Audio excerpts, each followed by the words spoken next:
하며 대응하고 있다고 말했습니다. 시리아에서 화학무기로 의심되는 공격으로 대규모 인명피해가 났다는 보고로 국제사회의 우려가 높아지고 있는데요. 러시아와 터키, 독일 정상이 전화로 시리아 사태를 논의했습니다. 블라디미르 푸틴 러시아 대통령은 현지 시간 9일 에르도안 터키 대통령, 앙겔라 메르켈 독일 총리와 잇따라 전화통화를 했다고 크렘린궁이 밝혔습니다. 시리아 반군 지역 동구타 두마에서 화학무기로 의심되는 공격으로 주민 수십 명이 숨졌다는 현장 구호단체의 보고가 나온 지 이틀 만입니다. 크렘린궁은 푸틴과 에르도안 대통령이 화학무기 의심 공격과 관련해 어떤 대화를 나눴는지에 대해서는 구체적으로 밝히지 않았습니다. 트럼프 미 대통령이 시리아 반군 지역에 가해진 공격이 화학무기라고 판단하고 이에 대한 보복으로 곧 군사행동을 할 수 있음을 시사했습니다. 시리아 대통령을 짐승이라고 비난한 트럼프 대통령은 앞으로 48시간 안에 중대 결정을 하겠다고 선언했습니다. 미국 LA에서 김기봉 특파원입니다. 지난해 4월 시리아 알샤이라트 공군기지에 토마호크 미사일을 퍼부었던 트럼프 대통령. 어린이 포함 70여 명을 희생시킨 시리아 정부의 화학무기 사용에 대한 응징이었습니다. Tonight I ordered a targeted military strike on the airfield in Syria from where the chemical attack.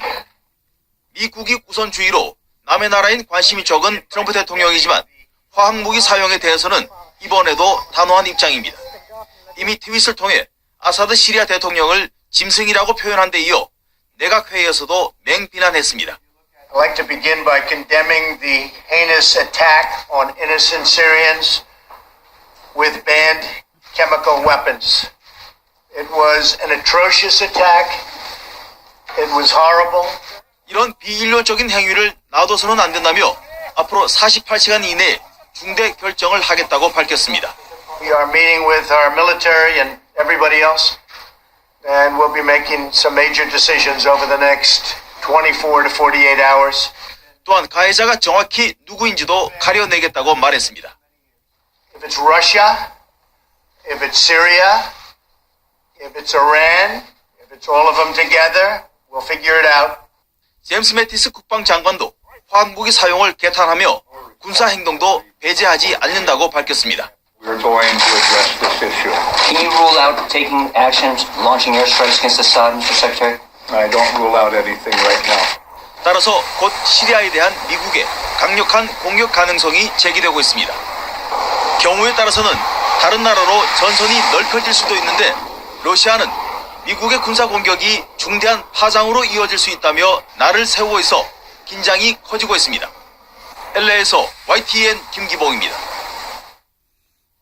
리포트로 보신 것처럼 미국이 화학무기를 사용한 것으로 의심되는 시리아 정부군에 대해서 군사 공격 가능성을 열어두자 러시아는 중대한 파장을 초래할 것이라면서 강하게 반발했습니다. 바실리 네벤자 유엔 주재 러시아 대사는 시리아 사태로 긴급 소집된 유엔 안보리 회의에서 날조된 구실 아래 군사력을 사용한다면 중대한 파장으로 이어질 것이라고 밝혔습니다.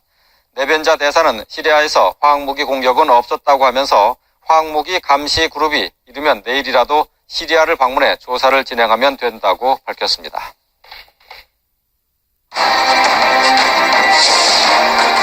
이전 대통령을 기소를 했는데요. 기소한 내용, 그러니까 혐의를 중심으로 해서 다시 한번 좀 살펴보도록 하죠. 기본적으로 이제 뇌물이죠. 예. 핵심적인 부분은 삼성이 다수 소송비 대납, 가장 액수가 크고요. 예.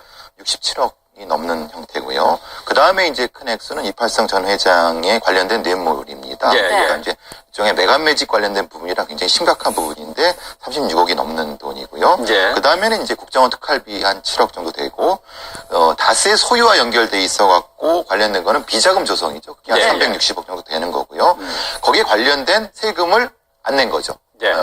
법인세 포탈이니까 그게 10분의 1 정도니까 30억 정도가 되고, 나머지는 이제 대통령 기록물법 위반, 영포 빌딩에서 나왔던 많은 어떤 그 문서들, 이거는 사실은 거기 있으면 안 되는 문서들이거든요. 예. 네. 관련된 이 크게는 이런 정도의 혐의가 있습니다. 예. 네. 발견된 문서 말씀을 하셨는데 이전 대통령을 재판에 넘기는 데는 사실 이 영포 빌딩에서 확보한 문건이 결정적인 역할을 하지 않았습니까? 그런데 재임 시절에 청와대의 경호원을 이 영포 빌딩에 보내서 문서들을 관리하는 일을 맡겼다고 해요.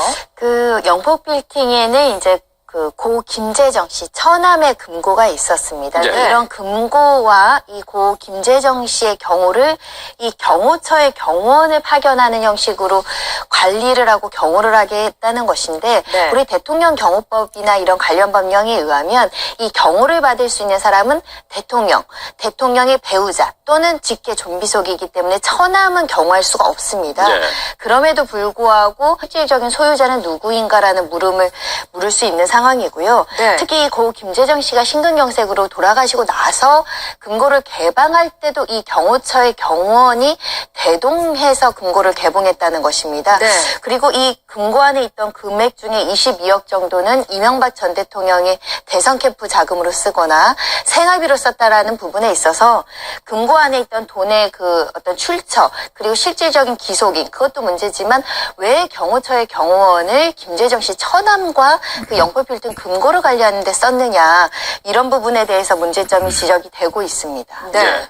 이 부분에 있어서 대통령 경호원은요. 예. 함부로 어디 움직일 수 있는 사람이 아닙니다. 네. 왜냐하면 그것은 대통령이나 영부인의 위치와 연결돼 있기 때문에 그건 국가 기밀에 관련된 부분인데 그걸 사적으로 어디로 가라 마라 한다는 건 심각한 문제가 될 수 있거든요. 예. 역으로 여기에서 문제가 된 거는 경호원이 거기로 갔다는 것 자체가 그 이명박 전 대통령의 동선에 관련된 부분을 역으로 이제 검찰한테 들키게 된 경우가 된 거가 되는 예. 거죠. 네. 그 경호원을 자기의 이제 비서처럼 이렇게 쓸 수는 없다는 없죠. 얘기죠. 왜냐하면 이거는 경호를 위해서만 써야 됩니다. 예. 이게 그래서 경호관과 비서관은 전혀 다른 겁니다. 아, 예. 이렇게 쓰면 굉장히 심각한 문제가 될 수 있습니다. 예. 네. 앞서서 이제 이명박 전 대통령에게 이제 지워진 16개 혐의를 살펴봤는데요. 이제 이 가운데 앞서서 이제 설명을 하면서 이팔성 전 우리금융지주 회장으로부터 받은 뭐 20여 원의 돈을 비롯해서 이제 뇌물성 돈이 30여 원에 달하지 않습니까? 이제 이게 매관 매집과 연결됐다고 했는데 이 부분을 좀 더 설명을 좀 해주시죠. 정권 초기에 이제 증권선물거래소 이사장의 자리가 비게 되면서 내부 승진을 하겠다고 하는 여러 가지 내부적인 여론이 있었다고 합니다. 근데 갑자기 이팔성 씨가 일종의 낙하산이죠. 낙하산으로 이제 물망에 오르면서 반발도 심했고 결국은 이제 이팔성 씨가 그 승인에서 떨어지게 됩니다. 네. 근데 끝내는 이제 우리 금융지주로 회장으로 선임되는 과정. 예. 이걸 봤을 때는 이 돈의 목적 자체가 결국은 돈 주고 산 거 아니냐라고 예. 하는 의심이 들 수밖에 없는 그 액수가 되는 겁니다. 네. 이제 36억 원. 저 이제 화면을 잠시 이제 봤습니다만은 이팔성 금융지주 회장과 이제 또 다른 이제 사람들로부터 받은 뇌물 가운데 이제 전국구 지금 이제 비례대표죠. 이제 비례대표 공천을 주면서 돈이 오간 것도 이것도 여기에 포함되어 있는 거죠. 예, 그렇습니다. 이제 지금 김선남 전 의원 관련된 부분인데 원래는 이제 순위가 굉장히 떨어지는 쪽이었는데 7번 정도는 사실 안정권이라고 볼 수 있는 거죠. 예. 네. 근데 하필 또 그 김선남 전 의원이 이제 그 이명박 전 대통령의 학교와 또 과와 관련된 어떤 그런 어떤 동문회장이라고 할까 그런 위치에 있는 사람이기 때문에 예. 혹시라도 연관이 돼 있지 않을까라고 하는 의심 그리고 충분히 함정 의심이 될 수 있는 거죠. 왜냐하면 그때 당시에는 이 김선환이라는 분이 그 물망에도 오르지 않았던 분이었었는데 아주 네. 순번이 떨어졌었는데 이거는 무슨 이유가 있을 것이다 라고 해서 이제 검찰에서는 이걸 가지고 이제 기소하게 된 부분입니다. 아, 예. 네. 저 검찰